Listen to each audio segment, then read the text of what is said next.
किसी का कपड़ा हो गंदा कह दो, कोई हर्ज नहीं, लेकिन फरमाया नबी पाक सल्लल्लाहु अलैहि वसल्लम के कपड़े को अगर मट्टी लग जाए तो गंदा नहीं कहना। हुजूर क्या कहना है, फतावा रज़िया पढ़ो। आप फरमाते हैं खुदा अदब की तौफीक दे तो यूं कहे मट्टी ने दामन अक़दस में पनाह ले रखी है। सुभान अल्लाह, सुभान अल्लाह, सुभान अल्लाह। क्या ये कपड़े गंदा, वाह वाह वाह, बोलो सुभान अल्लाह, क्या कहना है, सुभान अल्लाह। सरकार का कपड़ा है।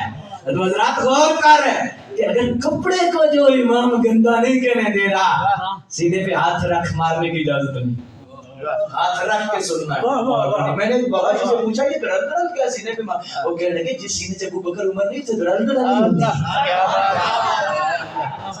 अल्लाहु अकबर। सय्यदी आला हजरत फरमाते हैं, आप फरमाते हैं देखो क्या कपड़े को गंदा नहीं कहना, कपड़े को